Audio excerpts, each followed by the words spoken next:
Pessoal, chegou o momento da nossa revisão, onde nós vamos rever aquilo que foi trabalhado durante a aula. E olha só, lembrando que durante a aula nós trabalhamos sobre qual tema? Se lembram? Vamos ver então, verificar. Filosofia clássica. Os sofistas versus Sócrates. Esse foi o tema da nossa aula. Então olha só, na Grécia Antiga, houve lutas políticas e conflito de opiniões nas assembleias democráticas. Os cidadãos sentiam a necessidade de aprender a arte de argumentar em público. Então, com isso, surgem os sofistas, que eram especialistas em retórica, que na antiga Grécia se dedicavam ao ensino do sentido das palavras. Utilizavam-se da retórica para ensinar as pessoas, os jovens, a terem bons argumentos.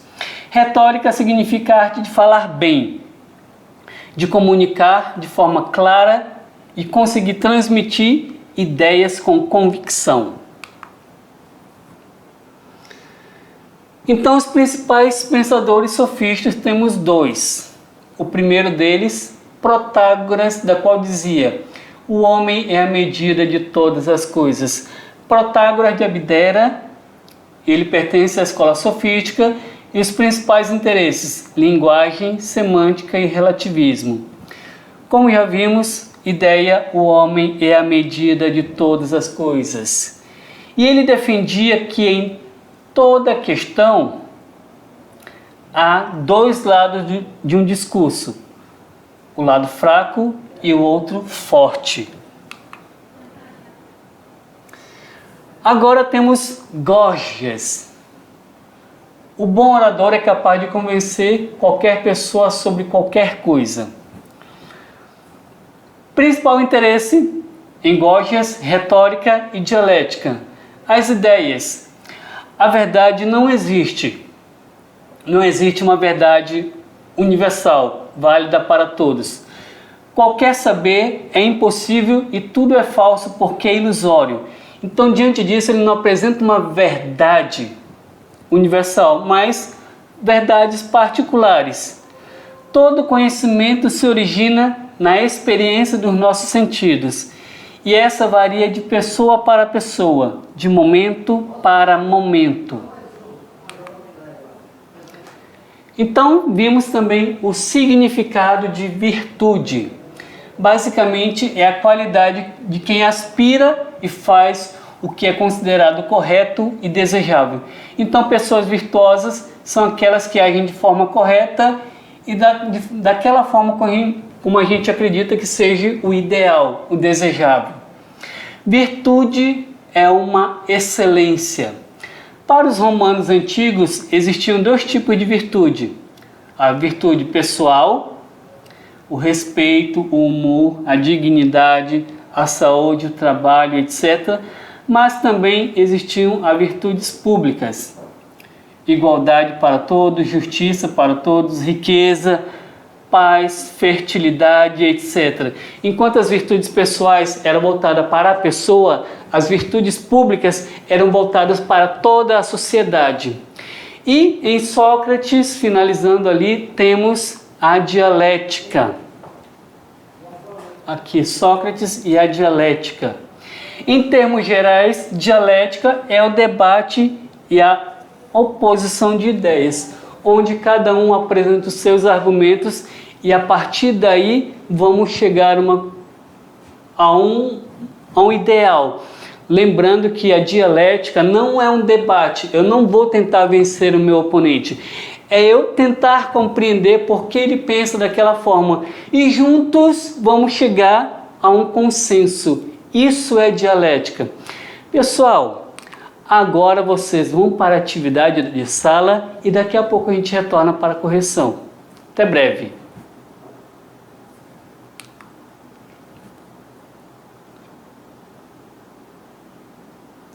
E então, conseguiram responder? Mas olha só, conseguiram responder de forma correta? Será que vocês acertaram as atividades que nós propomos para vocês? Será? Vamos verificar então? Vamos lá para a questão 1. Olha só, Questão de número 1. Os sofistas, mestres da retórica e da oratória, opunham-se aos pressupostos de que as ideias e os costumes sociais eram de caráter divino e universal. Olha só, os sofistas, mestres da retórica e da oratória, opunham-se aos pressupostos de que as leis e os costumes sociais eram de caráter divino e universal. A palavra opunha-se soa mesmo como ir contra. Além disso, o termo sofista deriva do vocábulo grego sophos, sábio, que na Grécia Antiga se dedicava ao ensino do sentido das palavras. Diante disso, os sofistas eram considerados sábios e especialistas em quê? Alternativa A, cantos. B, cálculos. C, eles eram super dançarinos. D, retórica. Ou E, eles eram especialistas em agronomia. E então, pessoal, fácil? Professor, essa é muito fácil. Eu espero que todos tenham acertado, porque essa está super fácil. Se vocês leram bem o texto de forma compreensiva, vocês se deram por conta que a resposta está no próprio texto. Vamos lá? Quem eram os sofistas? Eram mestres da retórica e da oratória. Os sofistas eram considerados sábios e especialistas em quê? Se eles eram mestres da retórica e da oratória, a resposta correta é... Opa, fugiu daqui. É a alternativa D. D é a resposta correta para essa questão. Os sofistas eram considerados sábios e especialistas em retórica. Como eu falei, o próprio texto já dava a resposta aqui, ó. Pessoal, vamos agora então para a questão número 2. Diz o seguinte: a sociedade grega criou seus mitos e deuses, mas também elaborou um pensamento filosófico que expressava sua preocupação com a verdade. Olha só, elaborou um pensamento filosófico que expressava sua preocupação com a verdade e com a ética. Além de Aristóteles, Platão e Sócrates, muitos pensadores merecem ser citados e discutidos como os sofistas. Será que os sofistas criticaram? Alternativa A diz que eles criticaram a existência de verdades absolutas, afirmando ser o homem a medida de todas as coisas, ou seja, não existe verdades absolutas, as verdades são particulares. Ou seria a alternativa B? Ajudaram a consolidar o pensamento conservador grego, reafirmando a importância da mitologia. Será que eles reafirmaram a importância da mitologia? Alternativa C. Construíram reflexões sobre o comportamento humano que serviram de base para Aristóteles pensar a metafísica. Será que eles fizeram isso? Será que Aristóteles se baseia no pensamento dos sofistas? A D diz eles formularam princípios éticos revolucionários para a época e de grande significado para o pensamento de Platão. Olha só, será que o pensamento dos sofistas influenciou muito o pensamento de Platão? Ou seria a alternativa E? Eles defenderam a liberdade de expressão, embora tivessem ligados à aristocracia ateniense, contraria a ampliação da cidadania. E então, pessoal, qual dessas questões é a correta? Ela é fácil? É. Ela é complexa? Não. Basta ter atenção. Pessoal, O que os sofistas fizeram? Se a gente for analisar no texto, vamos lá, olhar lá. Olha só, a alternativa A, que é a correta, diz que eles criticam a existência de verdades absolutas. Para os sofistas, não existem verdades absolutas. Ou seja, cada um é dono de sua própria verdade. Não existem verdades absolutas. O que existem, segundo o pensamento dos sofistas, são verdades particulares. Cada um é dono da sua própria verdade. Só que ao mesmo tempo, o que é uma verdade para mim, eu posso tentar convencer outras pessoas de que aquilo seria uma verdade. Eu posso usar disso. Eu posso usar de argumentos para tentar convencer determinado grupo de pessoas de que a minha verdade pode ser também uma verdade para eles. Mas isso não quer dizer, como os filósofos já criticaram, isso pode ser que não seja de fato uma verdade. Aquilo que eu estou ensinando pode de fato não ser uma verdade. Eu poderia estar induzindo vocês ao engano, ao erro, ao tentar fazer com que a minha verdade se tornasse uma verdade também para vocês. Eu poderia estar tentando induzi-los ao erro. E isso era a crítica que os filósofos faziam aos sofistas. Porque pode ser que a minha verdade não seja de fato uma verdade, certo? Vamos agora para a questão número 3. Se liga no Enem aí, galera. Como vocês já sabem, essa questão que a gente traz para vocês tem todos os ensinamentos, tudo aquilo que o Enem pede, toda uma estrutura de questões voltadas para o Enem. E vamos então ver qual é a questão de hoje. Vamos lá? Enem 2015.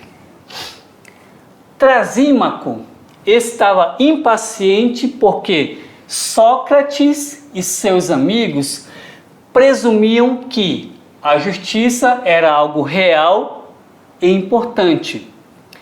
Trasímaco negava isso.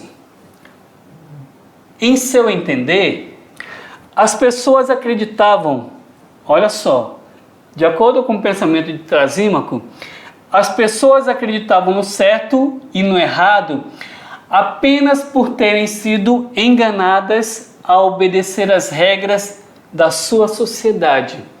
No entanto, essas regras não passavam de invenções humanas, ou seja, coisa que o homem criou e que ele quer que se torne uma verdade. Então temos o pensamento de Trasímaco em relação à verdade e à justiça, que nada mais é do que criações humanas para fazer com que as pessoas agissem daquela forma. Vamos ver então o decorrer da questão? O sofista Trasímaco, personagem imortalizado no diálogo A República de Platão, sustentava que a correlação entre justiça e ética é resultado de quê? Seria a alternativa A, sentimentos experimentados diante de determinadas atitudes humanas. A alternativa B diz o seguinte, seria mandamentos divinos inquestionáveis legados das tradições antigas. Alternativa C, verdades objetivas com fundamento anterior aos interesses sociais. Alternativa D diz que seria convenções sociais resultantes de interesses humanos contingentes. Ou seria a alternativa E, determinações biológicas impregnadas na natureza humana. E aí, pessoal? Essa questão é uma questão de nível médio. Porque o que Trasímaco está supondo? Que aquilo que ele diz que as verdades, tudo aquilo que a gente entende por verdade, por ética, por justiça, nada mais é do que convenções humanas, algo que o homem criou como uma forma do homem seguir aqueles princípios, aqueles que seriam mandamentos criados pelo homem. ou seja, formas, regras que o homem criou para governar a si mesmo. Então, diante disso, a resposta correta para a nossa questão é a alternativa D. Os princípios éticos, morais, os princípios de justiça, nada mais são do que convenções sociais, ou seja, os homens se reuniram e estabeleceram que aquela forma de vida seria uma verdade. Mas aquilo para Trasímaco não seria uma verdade mesmo. Nada mais seria do que uma convenção humana, ou seja, um grupo de pessoas se reuniram e estabeleceram que agir de forma ética é agir dessa forma. Agir de forma correta, agir de forma errada ou qualquer uma outra situação que o homem viva, nada mais é do que uma convenção humana. Pessoal, vamos lá então para a nossa última questão, questão 4, que diz o seguinte: Sócrates foi o primeiro dos grandes filósofos grego. Viveu em Atenas entre 470 a 399 a.C. Com o desenvolvimento das cidades, das polis gregas, a vida em sociedade passa a ser uma questão importante. Sua dialética tinha como base sempre diálogos, perguntas, ideias, cujos objetivos eram separar os fatos e as ideias. Ele sempre utilizava o tema, a essência do ser humano, sempre pelo método indutivo, ou seja, a essência do ser humano se dá pelo método indutivo. Então foi apresentado para vocês o pensamento de Sócrates. E o que Sócrates propunha em tudo isso? Olha só, em seus argumentos, voltando ao texto, por meio da dialética, Sócrates sempre busca o quê? O que Sócrates busca por meio da dialética? A dialética, ela tem um princípio socrático. Que princípio é esse? Qual é o meio que Sócrates quer alcançar? Conforme a nossa resposta, aquilo que nós propomos para vocês hoje, vamos voltar lá ao texto. A resposta daquilo que a gente propôs é o seguinte: a dialética, ela tem como princípio o autoconhecimento. A pessoa se conhecer através do diálogo, do diálogo com outras pessoas, cada um deve conhecer a si mesmo. Por isso da frase, conhece-te a ti mesmo. Para Sócrates, quem busca se autoconhecer pode auxiliar outras pessoas nesse processo. Então a busca do autoconhecimento, ele é importante para a nossa sociedade, porque pode ser que nesse autoconhecer a mim mesmo, eu reconheça que algumas atitudes que eu tenha não sejam tão agradáveis para a sociedade, para a família da qual eu vivo. Então eu tenho que passar por esse processo de autoconhecimento, conhecer a mim mesmo, conhecer as minhas virtudes, mas também conhecer as minhas fraquezas. Então Sócrates propõe isso com a dialética, um autoconhecimento, conhecer a si mesmo, e a partir daí a gente terá a capacidade de ajudar outras pessoas nesse processo, certo? Pessoal, espero que vocês tenham gostado da aula de hoje e olha só, temos mais coisas pela frente. Até a próxima, pessoal. Tchau, tchau.